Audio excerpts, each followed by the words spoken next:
ശ്രീ ശ്രീജിത് പണിക്കർ, ഇവിടെ ഇവിടെ കുറെ ആനന്ദ് എന്ന് പറയുന്ന ഒന്ന് രണ്ട് ആൾക്കാരൊക്കെ സോഷ്യൽ മീഡിയയിൽ ഇതിന്റെ ഫാക്ച്വലായി ഉണ്ടായ തെറ്റുകൾ കുറേയധികം ചൂണ്ടിക്കാണുന്നുണ്ട്. അപ്പോൾ അത് ഒരുപക്ഷെ അത് ഫാക്ച്വൽ എറർ തന്നെയാണ്, അക്കത്തൊക്കെ ഉള്ള എററാണെന്ന് മനസ്സിലാക്കിയാൽ തന്നെയും ആ എററുകളൊക്കെ അനുകൂലമായി നിൽക്കുന്നത് ആർക്കാണ്? അത് ഒന്നുപോലും ഏതെങ്കിലും ഒരു എറർ പോലും ഇന്ത്യ സഖ്യത്തിന് അനുകൂലമായ എറർ ഉണ്ടാവുന്നില്ല. ആ എറർ ഉണ്ടാകുന്നതൊക്കെയും NDAക്ക് അനുകൂലമായ എററുകളാണ്. പോട്ടെ, അത് എററുകളാന്ന് വെക്കാം. പക്ഷേ കേരളം പോലൊരു സംസ്ഥാനത്ത് BJPക്ക് ഇപ്പോൾ ആക്സിസ് മൈ ഇന്ത്യ എന്ന് പറയുന്നത് ആ സർവേകളിൽ ഏറ്റവും പ്രധാനപ്പെട്ട ഒരു തലപ്പൊക്കത്തിൽ നിൽക്കുന്ന, നമ്മളെല്ലാവരും സീരിയസ് ആയി കാണുന്ന സർവേ ആണല്ലോ. ആ സർവേയിൽ BJPക്ക് കേരളത്തിൽ 27% വോട്ട് ഷെയർ ഉണ്ടാകുന്നു. അത് 16-ൽ നിന്നൊക്കെ 27-ലേക്ക് കുത്തനെ ഉയരുന്നു. 1 മുതൽ 3, 4 സീറ്റുകളൊക്കെ വരെ കിട്ടാൻ പോകുന്നു, 18-ലടക്കം വിജയിക്കാൻ പോകുന്നു എന്നൊക്കെ പറഞ്ഞാൽ എന്തോ പ്രശ്നം ആ സർവേയിൽ ഇല്ലേ ശ്രീജിത് പണിക്കർ? അല്ല, രണ്ട് കാര്യങ്ങളുണ്ട്. ഒന്ന്, ഇപ്പോൾ ഹാഷ്മി പറഞ്ഞതുപോലെ എററുകളെല്ലാം NDA സഖ്യത്തിന് അനുകൂലമല്ല. ഇപ്പോൾ ലൈവ് മിന്റ് എന്ന് പറയുന്ന പത്രം അവരെ ഇന്ന് റിപ്പോർട്ട് ചെയ്തിരിക്കുന്ന ഒരു കാര്യം, ഏതോ ഒരു സർവേ പ്രകാരം തമിഴ്നാട്ടിൽ കോൺഗ്രസിന് 13 സീറ്റ് എന്നെന്തോ പറയുന്നുണ്ട്. പക്ഷേ കോൺഗ്രസ് അവിടെ മത്സരിക്കുന്നത് 9 സീറ്റുകളിലാണ് എന്ന് ചൂണ്ടിക്കാട്ടുന്നുണ്ട്. അപ്പൊ അങ്ങനെ നോക്കിക്കഴിഞ്ഞാൽ ആ ഒരു അഡീഷണൽ 4 സീറ്റ് എന്ന് പറയുന്നത് അവിടെ കിട്ടിയിരിക്കുന്നത് ഇന്ത്യ സഖ്യത്തിനാണ്. അപ്പൊ എറർ എന്ന് പറയുന്നതൊക്കെ ഇതിൽ ഉണ്ടാവുന്നതാണ്, സ്വാഭാവികമാണ്. അതിനെയൊക്കെ തന്നെ അവിടെ മാറ്റി നിർത്തി കഴിഞ്ഞാലും നമ്മളിങ്ങനെ ഓരോ സർവേയുടെയും ഇഴകീറി ഓരോ മണ്ഡലത്തിൽ ആരാണ് ജയിക്കാൻ പോകുന്നത് എന്ന രീതിയിലത്തേക്ക് ചിന്തിക്കുന്നതിന് പകരം നമ്മൾ പലപ്പോഴും സ്വീകരിക്കുന്ന ഇതിന്റെ ഒരു മീഡിയൻ എടുക്കുക എന്ന രീതിയിലത്തേക്ക് നമ്മൾ പറയാറുണ്ട്. ഈ പോൾ ഓഫ് പോൾസ് എന്നൊക്കെ പറയാറുണ്ട്. അപ്പോൾ ഏറ്റവും ആധികാരികതയുള്ള ഏറ്റവും പ്രധാനപ്പെട്ട സ്ഥാപനങ്ങൾ നടത്തുന്ന പോളിംഗ് ഏജൻസികൾ നടത്തുന്ന സർവേകളെല്ലാം കൂടി എടുത്തുകൊണ്ട് അതിന്റെ ഒരു ആവറേജ് നമ്മൾ എടുക്കാറുണ്ട്. അപ്പൊ ആ ആവറേജ് പലപ്പോഴും ചില സമയങ്ങളിലൊക്കെ തെറ്റിയിട്ടുണ്ട്. പക്ഷേ എങ്കിൽ പോലും അത് കുറച്ചുകൂടി വിശ്വസനീയമായിട്ടുള്ള ഒരു പിക്ചറാണ് തരുന്നത്. അപ്പൊ ആ ആവറേജ് നോക്കുന്ന സമയത്ത് പോലും BJP അല്ലെങ്കിൽ NDAക്ക് വളരെ കംഫർട്ടബിൾ ആയിട്ടുള്ള ഒരു പൊസിഷൻ ഉണ്ട് എന്നുള്ളതാണ് ഒരു വസ്തുത. അതൊരു കാര്യം. ഇനി രണ്ടാമത്തെ കാര്യം, ശ്രീ നിസാം ഇവിടെ സംസാരിക്കുന്ന സമയത്ത് തന്നെ പറഞ്ഞ ഒരു കാര്യം, ഈ എക്സിറ്റ് പോളുകളുടെ ആധികാരികത അല്ലെങ്കിൽ ആ എക്സിറ്റ് പോളുകൾ എന്തിനു വേണ്ടിയിട്ടാണ്, അല്ലെങ്കിൽ എല്ലാം ഒന്നിച്ച് വിലക്ക് വാങ്ങി എന്ന രീതിയിലത്തേക്ക് പറയാം എന്നൊക്കെയാണ്. എനിക്ക് തോന്നുന്നു ഒരു പക്ഷേ ശ്രീ KC വേണുഗോപാൽ ആണെങ്കിലും ശ്രീ രാഹുൽ ഗാന്ധി ആണെങ്കിലും പറയുന്നത് ആ രീതിയിലാണ്. പക്ഷെ ഇവിടെ എന്തിനിത് വാങ്ങണം എന്നുള്ള ഒരു ചോദ്യമില്ലേ? അതായത് വോട്ടെല്ലാം പെട്ടിയിലായി കിടക്കുകയാണ്. 2 ദിവസം കഴിഞ്ഞു കഴിഞ്ഞാൽ എന്തായാലും അത് കൗണ്ട് ചെയ്തിട്ട് നമുക്ക് ഹാഷ്മി അല്പം മുമ്പ് പറഞ്ഞതുപോലെ എക്സാക്ട് പോൾ എന്താണ് എന്നുള്ളത് അറിയാം. അപ്പൊ ഈ 2 ദിവസത്തേക്ക് എന്തെങ്കിലും പ്രത്യേകിച്ച് ഗുണം ആർക്കെങ്കിലും ഈ എക്സിറ്റ് പോൾ സ്വാധീനിച്ചത് കൊണ്ട് ഉണ്ടാകുന്നുണ്ടോ? തെരഞ്ഞെടുപ്പ് നടക്കുന്നതിന് മുൻപുള്ള ഘട്ടത്തിൽ ഒരു ഒപ്പീനിയൻ പോളാണ് ഉണ്ടാകുന്നത്.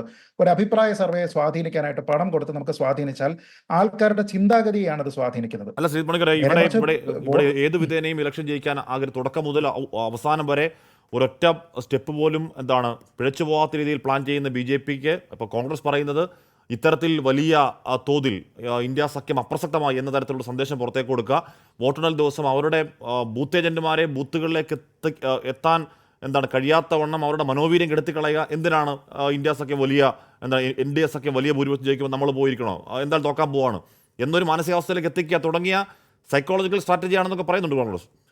ശ്രീജിത് പണിക്കർ, അതൊന്നും ഒരു ചർച്ചയിൽ പോലും പറയാൻ കഴിയുന്ന വാദമാണെന്ന് എനിക്ക് തോന്നുന്നില്ല ശ്രീ ഹാഷ്മി. ഒന്നാമത് കാരണം റൂൾസ് ഓഫ് ദ ഗെയിം അനുസരിച്ചിട്ടാണല്ലോ ഈ കളിയെല്ലാം നടക്കുന്നത്. അപ്പൊ ആ കളി അനുസരിച്ചിട്ട് തന്നെയാണ് കോൺഗ്രസ് ഈ കളിക്ക് ഇറങ്ങിയിരിക്കുന്നത്.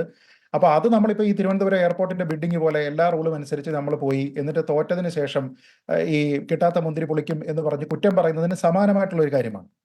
അങ്ങനെ പറഞ്ഞിട്ട് കാര്യമില്ല. കാരണം ആത്യന്തികമായിട്ട് ആൾക്കാർ ചെയ്യുന്ന വോട്ടാണ്. അത് നമ്മൾ വോട്ട് എണ്ണൽ നടക്കുന്ന സമയത്താണ് ഇത് അറിയുന്നത്. അപ്പൊ അതിന് മുന്നോടിയായിട്ട് ആരെങ്കിലും സ്വാധീനിക്കുന്നത് കൊണ്ട് പ്രത്യേകിച്ച് ഗുണമുണ്ടാകുന്നില്ല. ആ സപ്പോസ് ടു ഞാൻ നേരത്തെ പറഞ്ഞതുപോലെ ഒരു പ്രീ പോൾ സർവേ ആണ് സ്വാധീനിക്കുന്നത് എങ്കിൽ അതിന് ഗുണമുണ്ട് എന്നെങ്കിലും പറയാം. ഒന്ന്. രണ്ട്, ഇതിൽ അല്പം മുമ്പ് പറഞ്ഞിരുന്ന ഒരു കാര്യം, അതായത് കേരളത്തിലെ പോളുകളിൽ ഇതുപോലെ BJPക്ക് വളരെ വലിയ രീതിയിലുള്ള ഒരു സാധ്യത എന്ന് പറഞ്ഞത്, ഞാൻ ഈ നേരത്തെ പറഞ്ഞ പോലെ ഒരു പോൾ ഓഫ് പോൾസ് എടുത്തു കഴിഞ്ഞാൽ BJPയുടെ ആവറേജ് എന്ന് പറയുന്നത് കേരളത്തിൽ 1 സീറ്റാണ്. പരമാവധി നമുക്ക് പറയാൻ പറ്റുന്നത് അതിന്റെ ഒരു ദശാംശ കണക്കൂടെ എടുത്തു കഴിഞ്ഞാൽ 1 to 2 ആണ്. ചില സർവേകൾ മാത്രമാണ് ഈ പറഞ്ഞിരിക്കുന്ന പോലെ 3 അല്ലെങ്കിൽ 4 എന്നൊക്കെ പറഞ്ഞിരിക്കുന്നത്. ആവറേജ് എല്ലാം തന്നെ ഏതോ ഒരു സർവേ 0 to 1 പറഞ്ഞിട്ടുണ്ട്. അപ്പോൾ 1 to 2 എന്ന് പറയുന്നത് കുറച്ചുകൂടി സംഭവ്യമാണ് എന്ന നിലയ്ക്കാണ് നമ്മൾ എല്ലാവരും തന്നെ ഒരുപക്ഷെ മനസ്സിലാക്കുന്നതെന്നാണ് ഞാൻ കരുതുന്നത്. അല്ലാതെ ഇതിന്റെ ആവറേജ് എന്ന് പറയുന്നത് ഒരിക്കലും കേരളത്തിൽ 3 സീറ്റ് എന്നുള്ളതോ 4 സീറ്റ് എന്നുള്ളതോ അല്ല. അത് ടുഡേസ് ചാണക്യ പോലെയുള്ള ആൾക്കാർ പറയുന്നുണ്ട്. അപ്പൊ അതിൽ തന്നെ വേറൊരു ട്രിക്ക് ഉണ്ട് ഹാഷ്മി. അതായത് ടുഡേസ് ചാണക്യ പൊതുവെ ഏറ്റവും കൂടുതൽ വിശ്വസനീയമായിട്ടുള്ള രീതിയിൽ വന്നിട്ടുള്ള ഒരു പോൾസ്റ്ററാണ്. അപ്പൊ അവരെ സംബന്ധിച്ചിടത്തോളം അവർ പറയുന്നത് NDAക്ക് 400 ± 15 എന്ന് പറയുന്നുണ്ട്. കോൺഗ്രസിൽ എനിക്ക് തോന്നുന്നത് 50 സീറ്റ് ± 10 എന്തോ പറയുന്നുണ്ട്. അവരാണ് പറയുന്നത് കേരളത്തിൽ BJPക്ക് 4 ± 3. അപ്പൊ അത് സംഭവ്യമാണോ എന്ന് ചോദിച്ചു കഴിഞ്ഞാൽ 7 സീറ്റ് വരെ ബി ജെ പിക്ക് കിട്ടാമെന്ന് പറഞ്ഞു കഴിഞ്ഞാൽ എനിക്ക് തോന്നുന്നില്ല ബി ജെ പിയുടെ സംസ്ഥാന അധ്യക്ഷൻ പോലും അത് വിശ്വസിക്കുമെന്ന് എനിക്ക് തോന്നുന്നില്ല. പക്ഷേ ആ ഒരു ഏജൻസിയുടെ ഒരു വിശ്വാസ്യത എന്ന് പറഞ്ഞാൽ അവരുടെ മുൻപുള്ള ഫലപ്രവചനങ്ങളെല്ലാം ഏറെക്കുറെ ശരിയായിട്ടുണ്ട് എന്നുള്ളതാണ്. ശരി, ഞാൻ ഇനി തിരികെ പക്ഷേ മറ്റൊന്നും കൂടി പറയാം. നമ്മൾ പറഞ്ഞ അതുകൂടെ പറഞ്ഞിട്ട് നിർത്താം ശ്രീ 20 ഹാഷ്മി. ആക്സിസ് ഒരു കാര്യം കൂടി പറയാം. പറഞ്ഞു പൂർത്തിയാക്കും ശ്രീ. ഒരു കാര്യം കൂടി പറയാം. അതായത് വെൽഫെയർ പൊളിറ്റിക്സിനെ പറ്റി ശ്രീ നിസാം പറഞ്ഞു. അതായത് കർണാടകത്തിൽ ഉപയോഗിച്ചിരിക്കുന്ന ഡയറക്റ്റ് ബെനിഫിറ്റ് സ്കീമിനെ പറ്റി അദ്ദേഹം പറഞ്ഞു, വെൽഫെയർ സ്കീമുകളെ പറ്റി പറഞ്ഞു, സൗജന്യ യാത്രയെ പറ്റി പറഞ്ഞു. അങ്ങനെ വളരെ കംഫർട്ടബിൾ ആയിട്ടുള്ള ഭരണം കിട്ടി കുറച്ച് നാളിനുള്ളിൽ ആൾക്കാർക്ക് ജനങ്ങൾക്ക് കൂടുതൽ താല്പര്യമുണ്ടാകുന്ന രീതിയിലേക്കുള്ള ഭരണം നടത്തിയിരിക്കുന്ന ഒരു സർക്കാരിനെതിരെ ഈ രീതിയിലുള്ള ഒരു വിധി ഉണ്ടാകുമോ എന്ന് ചോദിച്ചു കഴിഞ്ഞാൽ അതിന്റെ ഏറ്റവും നല്ല ഉദാഹരണം ഡൽഹിയാണ്. ഡൽഹിയിൽ ആം ആദ്മി പാർട്ടി തുടർച്ചയായിട്ട് നിയമസഭയിൽ തൂത്തുവാരി ജയിക്കുമ്പോൾ പോലും ലോക്സഭയിലേക്ക് 7 ഡൽഹിക്കാർ കൊടുക്കുന്നത് ബി ജെ പിക്ക് ആയിരുന്നു. അതും 3 ലക്ഷം 4 ലക്ഷം 5 ലക്ഷം വോട്ടുകളുടെയൊക്കെ ഭൂരിപക്ഷത്തിലാണ് പലപ്പോഴും ജയിക്കുന്നത്.